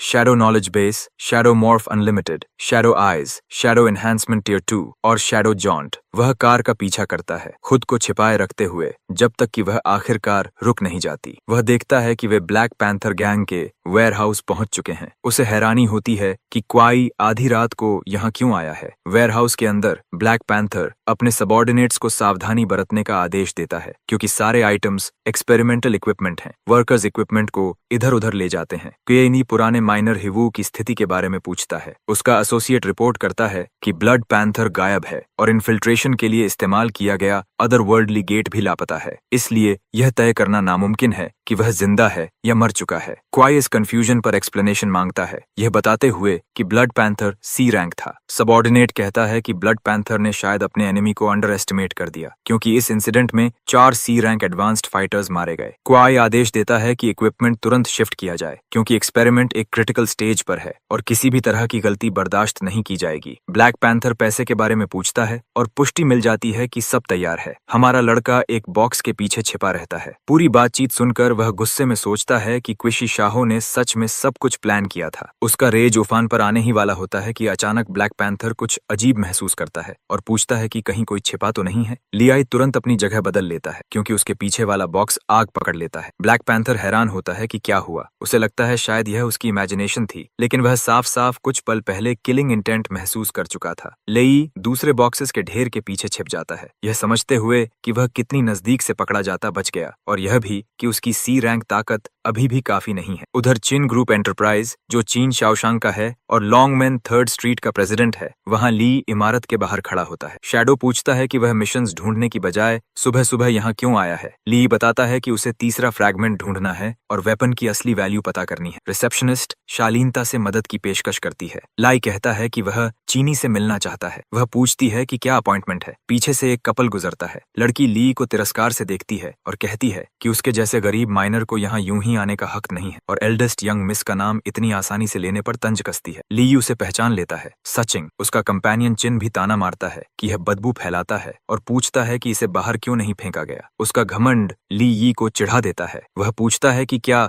3rd street की हॉस्पिटैलिटी यही है। लड़की पलटकर कहती है कि हॉस्पिटैलिटी गेस्ट्स के लिए होती है, गरीबों के लिए नहीं, और जोड़ती है कि वह उनके परिवार के कुत्ते बनने के भी काबिल नहीं है। ली पाती सोचता है कि क्या चिन फैमिली के सब लोग ऐसे ही एरोगेंट हैं और तय करता है कि चीनी से संपर्क करने का कोई मतलब नहीं। वह जाने की बात कहता है लेकिन वह रास्ता रोक लेती है। आदमी गार्ड्स को आदेश देता है और सब ली पर टूट पड़ते हैं। ली की शैडो जॉन्ट एक्टिवेट करता है और गार्ड्स को आसानी से गिरा देता है। फिर चिन का गला पकड़कर उसे उठा लेता है। लड़की डर जाती है और धमकी देती है कि यंग मास्टर को छोड़ दे वरना चिन फैमिली का रात झेलना पड़ेगा। ली चिन को उसकी ओर फेंक देता है और कहता है कि वह आज उन्हें चीनियन के सम्मान में छोड़ रहा है। चिन चिन गुस्से में फायर एनर्जी रिलीज करता है और पीछे से लेई पर हमला करने दौड़ता है, उसे मारने की कसम खाते हुए। ली पलटकर काउंटर करने ही वाला होता है कि एक आदमी बीच में रोक देता है और दोनों को रुकने का आदेश देता है। उसके पीछे से चिनियन सामने आती है और कहती है कि चिन ग्रुप में हंगामा करने की हिम्मत काफी है। यंग मास्टर चिल्लाता है कि ली का काम तमाम है और उसकी कजिन इसे नहीं छोड़ेगी। लड़की गार्ड्स को आदेश देती है कि उसे बाहर फेंक दो। वह कहता है कि यह सजा हल्की है और उसके हाथ पांव तोड़ देने चाहिए। तभी एक सबॉर्डिनेट उसे पीछे से पकड़ लेती है। वह चौंक कर पूछता है कि वह अपने ही परिवार पर क्यों हाथ उठा रही है। उसकी गर्लफ्रेंड बताती है कि ली ने सिर्फ उसका नाम लिया था और यंग मास्टर ने बेवजह झगड़ा किया। वह साफ करती है कि ली ही उसका दोस्त है और उसका नाम लेने में कुछ गलत नहीं। फिर वह आदेश देती है कि एरोगेंट गार्ड्स और उसकी गर्लफ्रेंड सबको बाहर निकाल दिया जाए और दोबारा कभी हायर न किया जाए। ड्रैग होते हुए लड़की रोती गिड़गिड़ाती है, खुद को यंग मास्टर की गर्लफ्रेंड बताती है। चिनियन अपने कजिन को चेतावनी देती है कि दोबारा फैमिली नेम का गलत इस्तेमाल किया तो वह माफ नहीं करेगी। वह सिर झुकाकर मान जाता है। फिर वह हमारे लड़के की ओर मुड़ती है, हैरान होकर उसे यहाँ देखकर, और अंदर आने का निमंत्रण देती है। वह साइड ब्रांच के कारण हुई परेशानी के लिए माफी मांगती है। एलियाई कंधे उचकाकर कहता है, हर फैमिली में ऐसे लोग होते हैं। अंदर एक सर्वेंट आता है और बताता है कि प्रेसिडेंट चिन उसे मिलना चाहते हैं। वह माफी मांगती है और ली से इंतजार करने को कहती है। ली मान जाता है। तभी एक छोटा सा एक्सप्लोजन होता है और एक आदमी सामने आता है, पूछता है कि ली कौन है। ली अल्टीमेट शैडो आई से जांच करता है और देखता है कि वह ए रैंक फाइटर है। Skills I of deterrence, fear पैदा करता है और मूवमेंट रिस्ट्रिक्ट करता है, और फ्यूरियस थंडर, लाइटनिंग पावर और स्टैट्स बढ़ाता है। लियाई समझ जाता है कि यह ओपोनेंट खतरनाक है। वह सम्मान से कहता है कि शायद कोई गलतफहमी है क्योंकि वह सिर्फ माइनर है, लेकिन मेंटल अटैक उसे घिनौना लगता है और शैडो एनहांसमेंट भी इसके खिलाफ बेअसर रहता है। आदमी शॉक हो जाता है तो आई ऑफ डिटरेंस ली को डरा नहीं पाता। शक में वह सीधे पावर बस्ट करता है, ब्लो लगता है, लेकिन ली ये हिलता तक नहीं। आदमी अविश्वास में देखता है, इतना तो कम से कम बी रैंक ही सह सकता है। वह ली से असली मकसद कबूल करने को कहता है। उसी पल सीने आती है, आदमी का कान पकड़ती है और उसे डांटते हुए घसीट ले जाती है। चिन शाओशांग नरम आवाज में कहता है कि गेस्ट्स के सामने पिता का सम्मान करो। वह पलटकर कहती है कि बिना डिग्निटी वाले आदमी को सम्मान नहीं मिलना चाहिए और उसे उसके दोस्त को परेशान न करने का आदेश देती है। लेई समझ जाता है कि यही चिन शाओशांग है। वह ली से माफी मांगता है, मानता है कि वह उसकी बेटी के पास आने वालों पर शक करता है। लेई शांत स्वर में कहता है कि पिता का ऐसा करना स्वाभाविक है। इन्हीं उसे अंदर बुलाती है। बाहर खिड़की से चिन शाओशांग उन्हें देखता है, यकीन कर लेता है कि लड़के की उसकी बेटी में रुचि है और ठान लेता है कि वह उसे किसी को नहीं लेने देगा। उसके शब्द मुंह से निकल जाते हैं, जिससे सीनी चिढ़कर उसे बाहर जाने को कहती है। बाद में वह शॉन के सामने बैठता है। वह उसे 5 मिलियन वाला कार्ड देती है और बताती है कि ग्रेट सोर्ड का मटेरियल स्पेशल है, इसलिए फाइनल प्राइस अप्रेजल के बाद तय होगी। लेई कहता है कि यह ठीक है, लेकिन जोड़ता है कि वह असल में किसी और चीज के लिए आया था। वह उसे एक फ्रैगमेंट दिखाता है और पूछता है कि क्या उसे पता है ऐसे और टुकड़े कहाँ मिल सकते हैं। वह उसे ध्यान से देखती है और बताती है कि दूसरे डायमेंशन से आए ये अजीब फ्रैगमेंट्स पहले काफी आम थे, लेकिन पिछले कुछ सालों में कोई इन्हें लगातार खरीदता जा रहा है, जिस वजह से अब ये रेयर हो गए हैं। वह सलाह देती है कि वह लॉन्ग मैन 3rd स्ट्रीट की ऑक्शन चेक करे, वहाँ शायद उसे एक मिल जाए। हमारा लड़का उसका शुक्रिया अदा करता है और एंट्रोपिक उसके दिमाग में फुसफुसाता है कि शायद इसका रिश्ता उन्हीं लोगों से है जिनसे वे पहले टकरा चुके हैं। कोई न कोई इन फ्रैगमेंट्स को इकट्ठा कर रहा है। कहीं और एक सबॉर्डिनेट अपने सुपीरियर को ले के बारे में रिपोर्ट देता है कि 20 साल का ये माइनर कुछ दिन पहले तक सिर्फ ई रैंक असेंडेंट के रूप में क्लासिफाइड था। उसके शरीर में कोई स्पेशल एनर्जी डिटेक्ट नहीं हो सकी थी, इसलिए उसे हमेशा ऑर्डिनरी समझा गया। प्रेसिडेंट चिन यह सुनकर सोच में पड़ जाता है कि इतने कम समय में ई रैंक से सी रैंक तक पहुंचना सस्पिशियस है। या तो वह शुरू से ही अपनी ताकत छुपा रहा था या फिर हाल ही में कुछ असामान्य हुआ है। इससे पहले कि वह और सोचे, उसका फोन बजता है। वह कॉल उठाता है और एक पुराने परिचित की आवाज पहचान लेता है। कॉल करने वाला हुआ बिना समय गंवाए पूछता है कि क्या उसकी बेटी ने जो ग्रेट सोर्ड्स पहले भेजी थीं, उनमें से कुछ अभी भी बची हैं। प्रेसिडेंट बताता है कि उसे यकीन नहीं है और पूछता है कि इतनी जल्दी क्यों है। वो जोर देकर कहता है कि वह तुरंत चेक करे और जितनी हो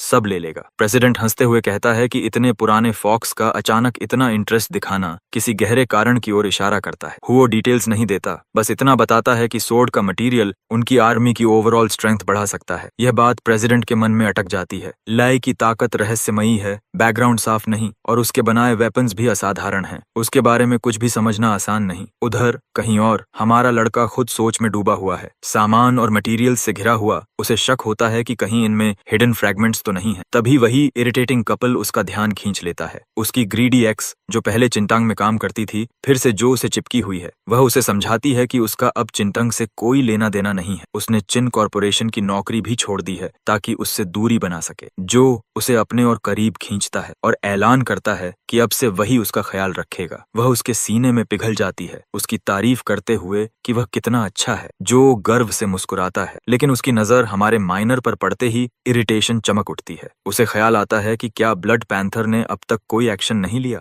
जो आगे बढ़कर पूछता है कि एक मामूली माइनर अंदर कैसे घुस आया। वह उनकी पिछली मुठभेड़ याद दिलाता है, जब उसने बिना मेहनत उसे थप्पड़ मारा था। प्रेशर की एक लहर छोड़ते हुए जो उसे दूर रहने की चेतावनी देता है। माहौल टेंस हो जाता है। तभी ब्रदर बाओ आ जाता है। वह जो का मजाक उड़ाता है कि वह ब्लैक पैंथर गैंग के लिए शर्मिंदगी है। फिर हमारी तरफ मुड़ता है। वह ऐलान करता है कि उसके सबॉर्डिनेट को थप्पड़ मारना पूरी गैंग का अपमान है। कंधे पर भारी हाथ रखते हुए बाओ उसे घुटने टेक कर माफी मांगने का आदेश देता है। उसकी ताकत से जमीन में दरार पड़ जाती है, जरा भी नहीं हिलता और जवाब देता है कि घुटने टेकना सिर्फ बाओ के सपनों में होगा। बाओ हैरान होकर मानता है कि उसने उससे ऐसी टफनेस की उम्मीद नहीं की थी। जो गुस्से में फुफकारता है और उसे बेकार माइनर कहता है जिसे अपनी औकात नहीं पता। तभी सेन अपने सबॉर्डिनेट के साथ पहुंचती है। वह आगे बढ़कर गैंग को याद दिलाती है कि यह ड्रैगन गेट्स 3rd स्ट्रीट है। अगर वे पैसे खर्च करने आए हैं तो स्वागत है, लेकिन अगर हंगामा करने आए हैं तो वह बर्दाश्त नहीं करेगी। उसके शब्द बाओ को सोचने पर मजबूर कर देते हैं। वह पीछे हटता है, फिलहाल मामला छोड़ने का फैसला करता है और अपने लोगों को ऑक्शन की ओर जाने का आदेश देता है। सब शांत होने पर सीएन उससे पूछती है कि क्या वह ठीक है, और वह भरोसा दिलाता है कि सब ठीक है। जाते जाते बाओ बड़बड़ाता है कि उसका बैकग्राउंड समझ से बाहर है और सोचता है कि वह उसके सर्कल में कैसे आ गया। जो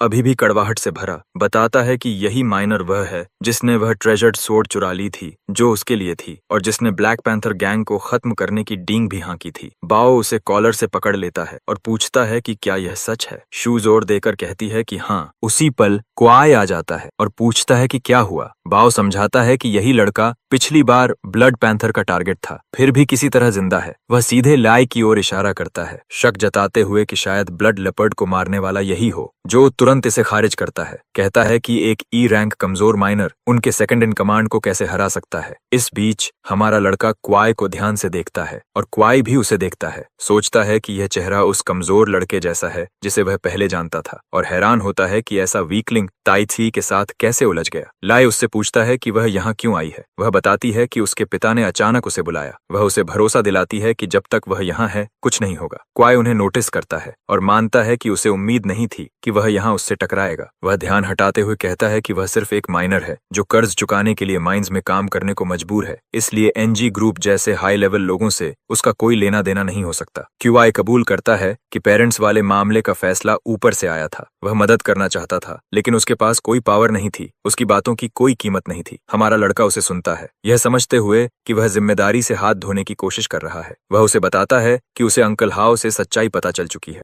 वो बीच में टपक पड़ता है और कहता है कि उसे सबक सिखाने की जरूरत है, लेकिन क्यूआई उसे रोक देता है, यह बताते हुए कि यह इलाका चीन शवांग का है और पब्लिक क्लैश करना बेवकूफी होगी। फिर भी बात साफ है, उसने एक लाइन क्रॉस की है और किसी को चुपचाप उसे संभालना होगा। बाओ खतरनाक मुस्कान के साथ तुरंत इंतजाम करने का वादा करता है। इस बीच वह उसे ऑक्शन शुरू होने से पहले अपने पिता से मिलने ले जाती है। हॉल में शाम की अनाउंसमेंट गूंजती है और वह उसे बताती है कि वह ऑक्शन देखेगी और अगर उसे वह चीज दिखी जो वह चाहता है तो सिग्नल देगी। वह उसका शुक्रिया करता है और भीड़ पर नजर रखते हुए आगे बढ़ता है। अंदर प्रेसिडेंट उस वेपन का जिक्र करता है जो उसने पिछली बार कमीशन की थी और पूछता है कि क्या और भी हैं। वह सब कुछ खरीदने के लिए बड़ी रकम ऑफर करता है। हमारा लड़का सोचता है कि प्रेसिडेंट खास तौर पर उस एंट्रोपिक क्लैन वेपन में दिलचस्पी रखता है, इसी वजह से इतनी ईगरनेस है। वह तय करता है कि थोड़ा रोक कर रखेगा क्योंकि बहुत ज्यादा रेयर पीसेस दिखाने से खतरनाक ध्यान खींच सकता है और कीमत भी गिर सकती है। वह शांति से बताता है कि उसे एक संयोग से मिली थी और उसके पास 2 और स्टॉक में है। बिडिंग शुरू होती है। ऑक्शनियर आइटम नंबर्स और स्टार्टिंग प्राइसेस अनाउंस करता है।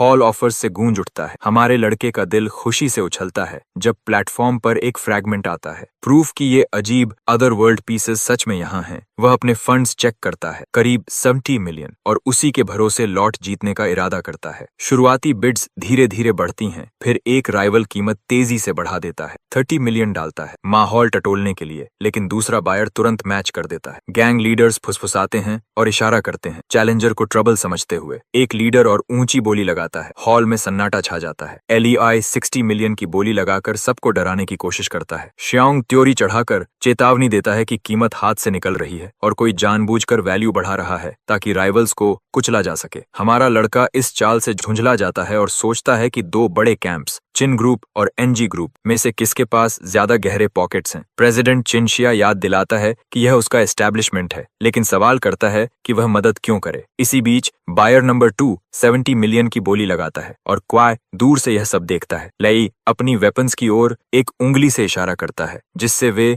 मटीरियलाइज हो जाती हैं। चिन शाओसंग दोनों आइटम्स को पिछले प्राइस पर खरीदने के लिए राजी हो जाता है, लेकिन चेतावनी देता है कि ली के पास मौजूद थोड़े से पैसे ट्रांजैक्शन पूरा करने के लिए काफी नहीं होंगे। प्रेसिडेंट को भरोसा दिलाया जाता है कि जब ली ने यह दावा किया है तो वह जरूरी क्वांटिटी जरूर पेश करेगा। इससे चिन सोच में पड़ जाता है कि शायद इस यंग मैन के पास उससे कहीं ज्यादा वेपन्स हैं जितना उसने दिखाया है। जब 70 मिलियन की बोली पूरी होने वाली होती है, चियन ली यी का हाथ पकड़कर उसे आगे खींचती है और जल्दी करने को कहती है, इससे पहले कि वह बुरा आदमी आइटम छीन ले। एलियाई अपने मन में सोचता है कि उसे सच में सुपर रिच लोगों की दुनिया समझ नहीं आती जहां 100 मिलियन सिर्फ पॉकेट चेंज होता है। वह अपनी बोली बढ़ाता है और 100 मिलियन पुकारता है। बायर नंबर 9 अब 100 मिलियन की बोली लगा चुका होता है। तभी क्वाय अचानक 200 मिलियन की काउंटर बोली लगाता है, यह सोचकर कि यह फ्रैगमेंट उनकी ग्रुप की सीक्रेट प्रोजेक्ट के लिए बेहद अहम है और किसी भी कीमत पर उसे हासिल करना होगा। बिड्स तेजी से बढ़ती हैं। 300 मिलियन, 400 मिलियन, 500 मिलियन। ऑडियंस में हलचल मच जाती है। लोग सोचने लगते हैं कि क्या ये दोनों बिडर्स अपना दिमाग खो चुके हैं। कुछ लोग सवाल करते हैं कि क्या इस फ्रैगमेंट की वाकई इतनी ज्यादा वैल्यू है। एक लड़की कहती है कि शायद ये दोनों बिग स्पेंडर्स आपस में भिड़ रहे हैं और इसका फ्रैगमेंट की असली कीमत से कोई लेना देना नहीं है। बाओ क्वाई को बताता है कि हमारा लड़का साफ तौर पर उनके खिलाफ काम कर रहा है, लेकिन क्वाई इस चिंता को खारिज कर देता है, यह कहते हुए कि उसके पास कोई काबिलियत नहीं है जो असली थ्रेट बन सके।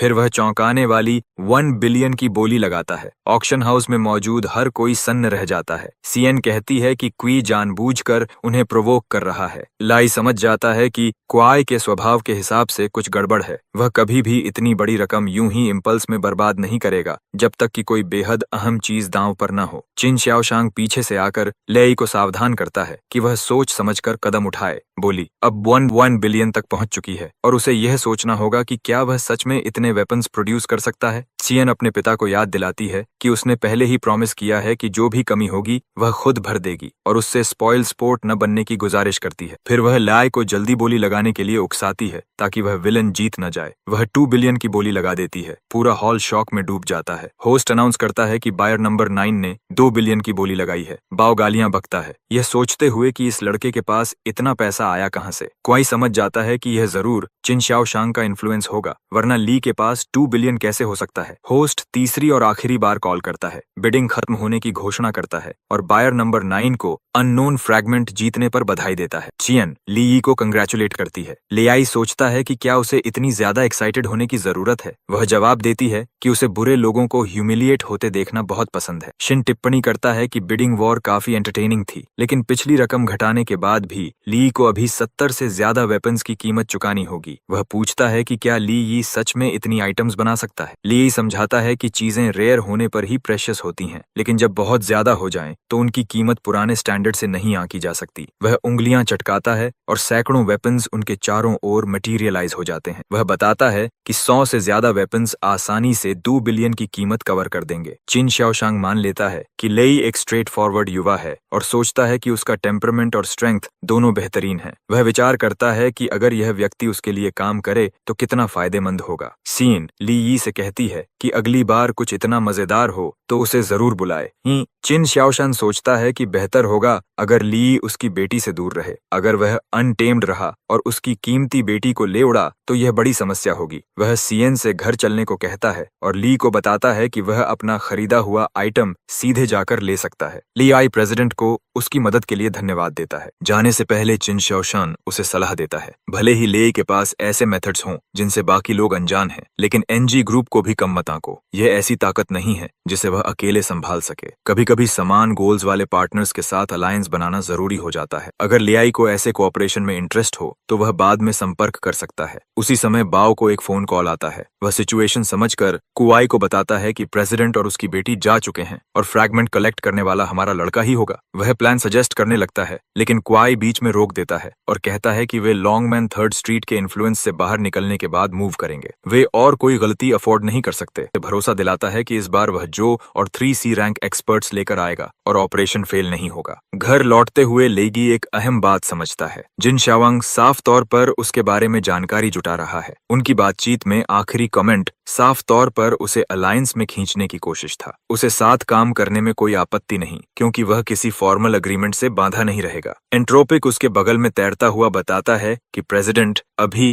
A रैंक पर है। वह समझाता है कि पर्याप्त फ्रैगमेंट्स के साथ S रैंक तक पहुंचना काफी अचीवेबल है। एलियाई उसे संदेह भरी नजर से देखता है, जिससे एंट्रोपिक डिफेंसिव हो जाता है। लाई जवाब देता है कि वह मानता तो है, लेकिन ट्रायल के लिए एक अच्छी जगह ढूंढनी होगी। अंदर ही अंदर वह अलग सोचता है। S रैंक हंटर्स बेहद रेयर हैं, पूरी दुनिया में सिर्फ 9। वहां पहुंचना असाधारण मेहनत और टैलेंट मांगता है। वह ये विचार अपने तक ही रखता है ताकि एंट्रोपिक को चिढ़ा न दे। उसी पल एक जोरदार क्रैकलिंग आवाज उसका ध्यान खींचती है। पलटकर वह देखता है कि उसकी अपार्टमेंट बिल्डिंग आग की लपटों में घिरी हुई है। लोग चीखते चिल्लाते बाहर भाग रहे हैं। उसका फोन तुरंत बजता है। कॉलर उसे ब्लैक पैंथर गैंग के अटैक की टिप के बारे में बताता है। एलेपाई जलती इमारत की ओर देखता है और कहता है कि अटैक तो पहले ही शुरू हो चुका है। सामने वाला छिपने की सलाह देता है जब तक बैकअप आए, लेकिन लेई आत्मविश्वास से मना कर देता है। जो कई गैंग मेंबर्स के साथ सामने आता है और लेई से घुटने टेक कर दया की भीख मांगने को कहता है। वह धमकी देता है कि ऐसा करने पर उसकी बेकार जिंदगी छोड़ देगा। लेई डरने के बजाय अपनी पावरफुल ऑरा रिलीज करता है, जिससे आसपास की हवा कांपने लगती है। ये जो का मजाक उड़ाता है कि वह इतना छोटा ग्रुप लेकर आया है। जो शेखी बघाड़ता है कि उसके पास 3 असली C रैंक फाइटर्स हैं और ली को बस एक E रैंक माइनर बताकर डिसमिस करता है। ली मुस्कुराता है और पूछता है कि अगर वह इतना ही कमजोर है तो ब्लड पैंथर उसे मारने में नाकाम क्यों रहा। एक सबॉर्डिनेट शक जताता है कि कहीं ली अपनी असली ताकत छुपा तो नहीं रहा,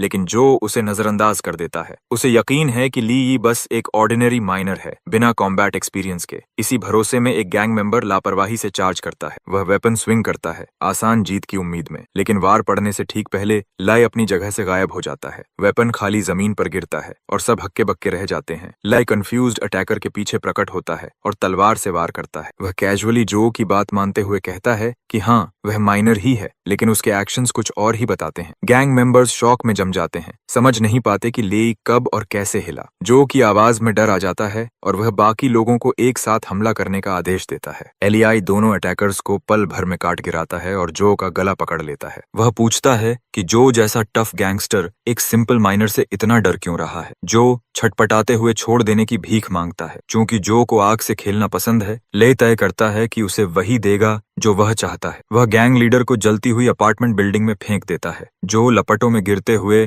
क्वाई और ब्रदर पैंथर के बदले की धमकी देता है। आग उसके कपड़ों में फैल जाती है और वह दर्द से चीखता है। लेई शांति से वादा करता है कि वह बहुत जल्द उन दोनों को भी जो के पास भेज देगा। चियन दौड़कर आती है और पूछती है कि क्या उसे चोट लगी। लेई उसे टाल देता है, कहता है कि ऐसे लैकी से निपटना कोई मुश्किल नहीं था। वह उसके अगले प्लान्स के बारे में पूछती है। लेई साफ कहता है कि वे पहला हमला कर चुके हैं, इसलिए वह जवाबी वार करेगा। चियन उसकी मदद ऑफर करती है। कारण पूछने पर वह बताती है कि ब्लैक पैंथर गैंग से उसे पहले से ही चिढ़ है। उसके दोस्त पर हमला करना उन्होंने एक सीमा पार कर दी, खासकर जब ली यी उसके गिने चुने करीबी दोस्तों में से एक है। यह कहते हुए उसके गाल हल्के से लाल हो जाते हैं। लेई उसकी दोस्ती और पार्टनरशिप स्वीकार कर लेता है। वे पहले ब्लैक पैंथर गैंग को टारगेट करने का फैसला करते हैं, फिर बड़े थ्रेट्स की ओर बढ़ेंगे। सीएन उसे एक घर की ओर ले जाती है और बताती है कि यह जगह ज्यादातर खाली रहती है, वह जो कमरा चाहे चुन सकता है। वह गए है तुरंत एक कमरे की ओर इशारा करता है, लेकिन वह झट से उसे उस कमरे में जाने से रोक लेती है। अंदर का कमरा पूरी तरह फेमिनिन एक्सेसरीज और डेकोरेशन से भरा हुआ होता है। चारों तरफ काफी अव्यवस्था फैली रहती है। वह टिप्पणी करता है कि सब कुछ काफी गर्ली लगता है। है। हालांकि वह यह भी मानता है कि जगह अजीब तरह से शांत महसूस होती है। वह कहती है कि उसके जैसे इंसान का ऐसी चीजों को पसंद करना अजीब है, खासकर चिन कॉरपोरेशन की एयर होने के नाते। वह जवाब देता है कि किसी भी लड़की के लिए ऐसी चीजें होना पूरी तरह नॉर्मल है। उसकी अगली बात उसे चौंका देती है। वह कहता है कि जब वह अपना यूजुअल कोल्ड और डिस्टेंट एटीट्यूड छोड़ देती है तो वह कहीं ज्यादा अट्रैक्टिव लगती है। क्यूट शब्द उसके दिमाग में गूंजता है, क्योंकि आज तक किसी ने उसे इस तरह नहीं कहा था। वह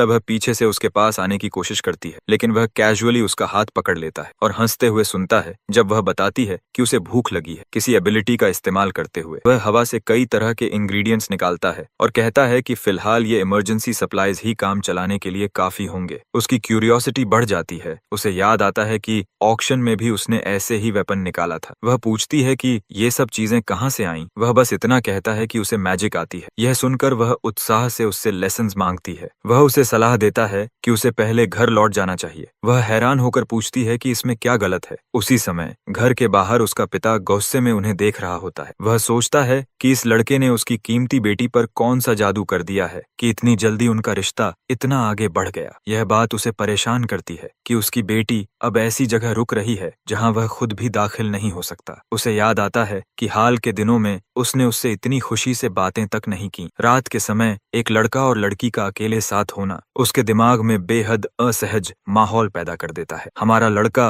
पिता के बढ़ते गुस्से को महसूस कर लेता है और उसे चेतावनी देता है कि अगर वह जल्दी घर नहीं लौटी तो उसका पिता सच में उसे नुकसान पहुंचा सकता है। उस शाम बाद में घर वापस आकर वह समझाता है कि यह जगह ड्रैगन गेट 3rd स्ट्रीट के टेरिटरी में आती है, इसलिए अनवांटेड विजिटर्स से उनकी सुरक्षा रहती है। वह 3 फ्रैगमेंट्स निकालता है, एक लावा माइनोटोर से, दूसरा ब्लड पैंथर से और तीसरा ऑक्शन से मिला हुआ। कुछ अहम शुरू करने से पहले वह अपनी जिज्ञासा जाहिर करता है कि इन फ्रैगमेंट्स और अचानक प्रकट होने वाले डायमेंशनल पोर्टल्स के बीच क्या संबंध है। एंट्रोपिक समझाता है कि ये तीनों फ्रैगमेंट्स दरअसल ऑल्टरनेट प्रिजन गेट के छोटे छोटे टुकड़े हैं। उनकी दुनिया में मौजूद सभी डायमेंशनल पोर्टल्स इसी गेट के फ्रैगमेंट से जुड़े होते हैं। पोर्टल में प्रवेश करते हुए हमारा लड़का ऑल्टरनेट डायमेंशंस की असली प्रकृति के बारे में पूछता है। दूसरी ओर पहुंचने पर एंट्रोपिक बताता है कि वहां मौजूद क्रीचर्स कैदी हैं और जिसे लोग ऑल्टरनेट डायमेंशन कहते हैं वह असल में एक विशाल इंटर डायमेंशनल प्रिजन है। कैद का यह कॉन्सेप्ट उसे उलझन में डाल देता है और वह और जानकारी मांगता है। एंट्रोपिक कहता है कि आगे आने वाले ट्रायल्स पूरे करने पर उसे जवाब अपने आप मिल जाएंगे। उनके सामने एक विशाल टावर खड़ा होता है। एंट्रोपिक गर्व से बताता है कि यह स्काई रीचिंग टावर है, उसकी सबसे बड़ी मास्टरपीस और उसी के साथ इस युवा का ट्रायल ग्राउंड। हमारा लड़का टावर की अजीब बनावट को देखता है और नोट करता है कि एंट्रोपिक का ट्विस्टेड चेहरा इस टावर की अनसेटलिंग एस्थेटिक से मेल खाता है। इमारत को ढंकती बड़ी बड़ी ट्यूब्स उसे कुछ वेपन्स के मटेरियल जैसी लगती हैं, जिससे वह सोचता है कि शायद श्याओशांग को इनमें इंटरेस्ट हो। एंट्रोपिक भीतर ही भीतर झुंझलाता है, सोचता है कि अगर उसका गुस्सा हद से बढ़ गया तो उसकी सोल बिखर सकती है और कोई उसकी परवाह नहीं करेगा। ट्रायल की शर्तों के बारे में पूछने पर एंट्रोपिक बताता है कि स्काई रीचिंग टावर में कुल 6 फ्लोर्स हैं। उसकी मौजूदा स्ट्रेंथ के हिसाब से पहले फ्लोर पर मौजूद शैडो वाइवर्न को हरा पाना भी काफी इंप्रेसिव होगा। हमारा लड़का क्रीचर को देखकर पूछता है कि क्या यह छोटा सा ड्रैगन जैसा जीव सच में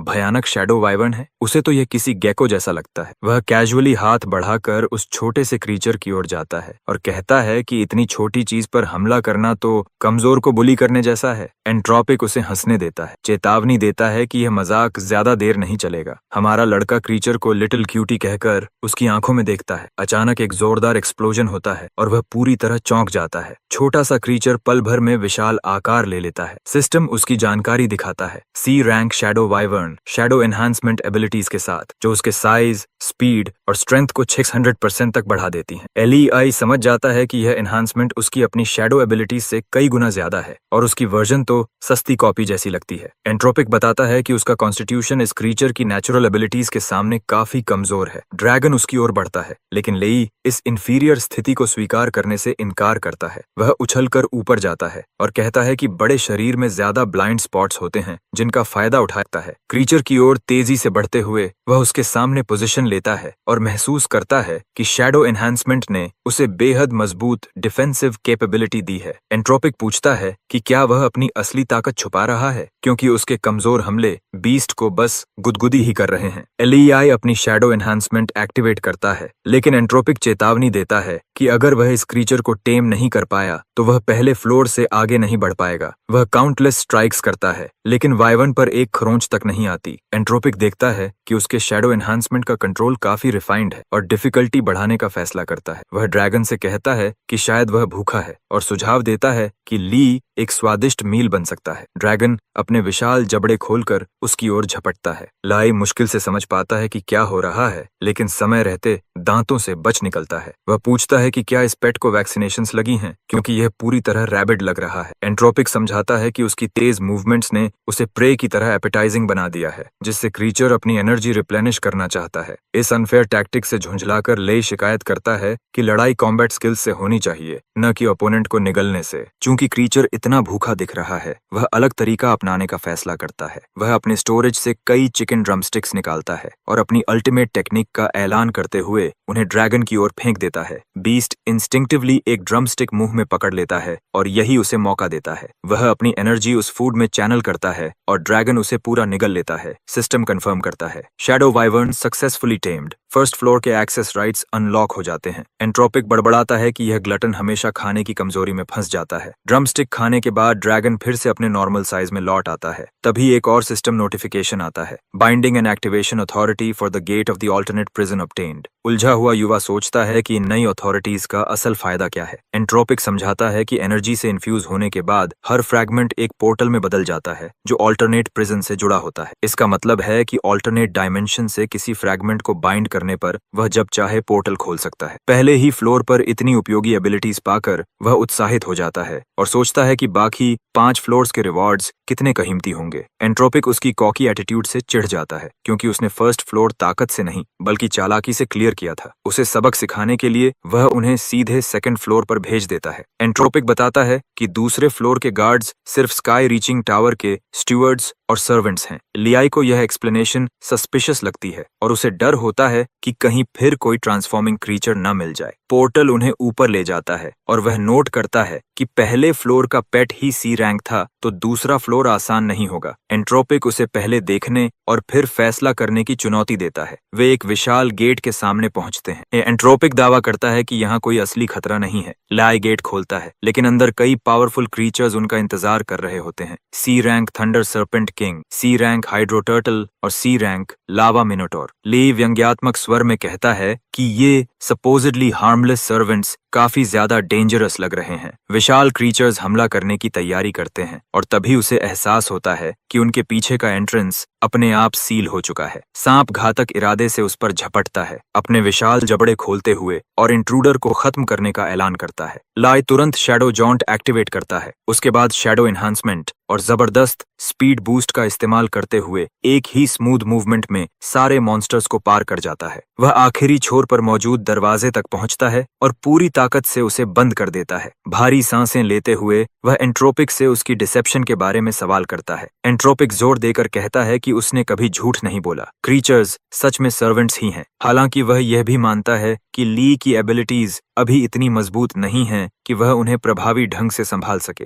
एली पूछता है कि मोल्टन लावा माइनोटोर का क्या काम हो सकता है। एंट्रोपिक शांति से समझाता है कि वह फैसिलिटी के लिए हीटिंग का काम करता है। थंडर किंग स्नेक बिजली जनरेट करता है, जबकि हाइड्रो टर्टल फ्लोर क्लीनिंग संभालता है। अंडरवर्ल्ड क्रीचर्स टावर के भीतर हैवी लिफ्टिंग और दूसरे चोर्स करते हैं। अचानक सिस्टम अलर्ट देता है कि एक ए रैंक लाइफ फॉर्म पास आ रही है। अराइवल्स की पहचान सेन और उसके पिता के रूप में होती है। लाई सोचता है कि वे इतनी अजीब टाइमिंग पर क्यों आए हैं, लेकिन हालात उन्हें डिस्कशन के लिए एक मीटिंग रूम में ले आते हैं। शियावांग बताता है कि उसे लेई के ब्लैक पैंथर गैंग से सीधे टकराने के इरादे की खबर मिली है। लेई की इसकी पुष्टि करता है और समझाता है कि चूंकि ब्लड पैंथर पहले ही उसे टारगेट कर चुका है, इसलिए डिफेंसिव रहने से बेहतर ऑफेंसिव एक्शन लेना है। शियावांग कहता है कि ब्लैक पैंथर गैंग ने ड्रैगन गेट 3rd स्ट्रीट को कई बार प्रोवोक किया है, फिर भी उसने खास स्ट्रैटेजिक कारणों से जवाबी कार्रवाई नहीं की। वह पूछता है कि क्या ली उस डेलिकेट बैलेंस को समझता है जो उसे तुरंत कदम उठाने से रोकता है। हमारा लड़का सही जवाब देता है, मौजूदा पावर स्ट्रक्चर को बिगाड़ने का डर ही असली वजह है। शाओवांग इसकी पुष्टि करता है और बताता है कि हाई चैंग 3 बड़ी ताकतों के बैलेंस पर चलता है। वायनचो सिटी लॉर्ड के रूप में पॉलिटिकल मशीनरी संभालता है। निंगदोंग हाओ का एनजी ग्रुप इकोनॉमी पर राज करता है और शाओवांग खुद पॉलिटिकल और इकोनॉमिक दोनों क्षेत्रों में भारी इन्फ्लुएंस रखता है। भले ही वह ब्लैक पैंथर गैंग के सालों से चल रहे मर्चेंट बुलिंग और जबरन कब्जों से नफरत करता हो, वह सीधे हमला नहीं कर सकता। इसके पीछे 2 खतरनाक संभावनाएं हैं। पहला, अगर उसने ब्लैक पैंथर गैंग पर हमला किया तो निंग और वुयानु उसके खिलाफ अलायंस बना सकते हैं।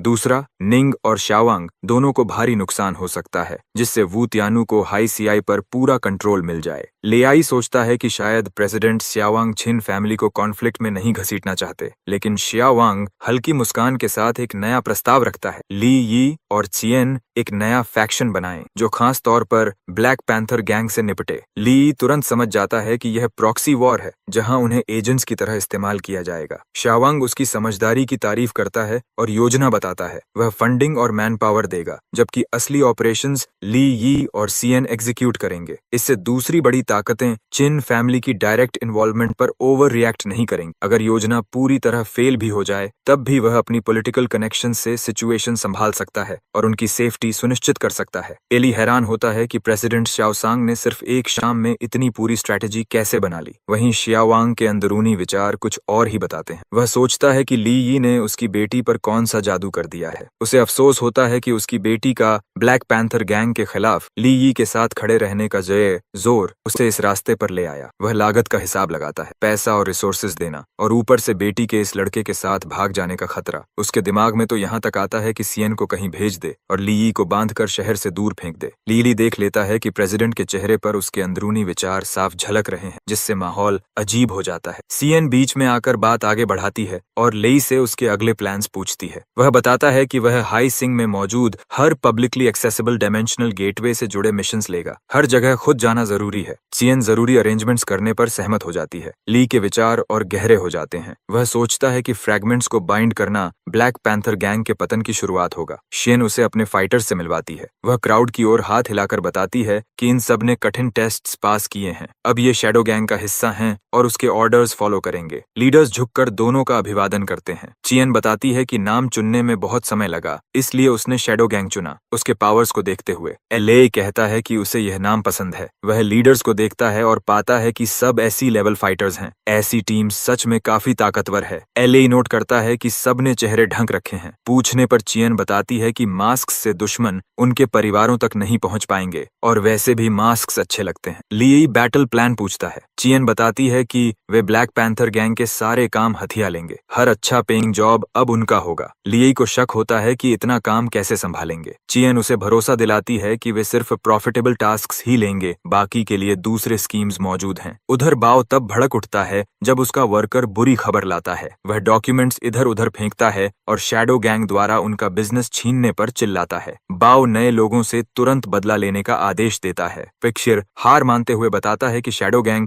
हर बार 5-6 एलीट सी लेवल वॉरियर्स के साथ आती है। ब्लैक पैंथर गैंग के पास इतने एसी लेवल मेंबर्स नहीं हैं। बाव गुस्से में बुदबुदाता है कि यह क्रू आखिर आई कहां से। वह वर्कर को छोड़ता है और एक्सपीडिशन पासेस खरीदने का हुक्म देता है। कॉस्ट मायने नहीं रखता, बस उनकी टीम को वेंचर्स में घुसना चाहिए। वर्कर बताता है कि फ्यूचर एक्सपीडिशन स्पॉट्स पहले ही अननोन बायर्स ने ले लिए हैं। बाव का गुस्सा चरम पर पहुंच जाता है। वह चेतावनी देता है कि अगर कमाई का यह मौका हाथ से गया तो सजा भयानक होगी। वर्कर जान बचाकर भागता है। उसी समय ली और चियान अपने बेस में बैठकर रिजल्ट्स पर बात कर रहे होते हैं। शियन कॉल खत्म करके बताती है कि ब्लैक पैंथर गैंग ने एक्सपीडिशन एंट्रीज के लिए भारी पैसा खर्च किया है। एलियाई कहता है कि यह उसे पहले से पता था, क्योंकि वे प्रॉफिटेबल सीजनल चांसेस कभी नहीं छोड़ते। शियन और डिटेल्स चाहती है। लेआई माइनिंग बिजनेस के सीक्रेट्स बताता है। माइन बॉसेस और फोरमैन पूरे सीजन में कीमती ओर और रेयर मटेरियल्स चुरा लेते हैं। रिपेयर स्केड्यूल्स के बहाने ये सामान चुपचाप बाहर ले जाकर ट्रेड किया जाता है। Black panther gang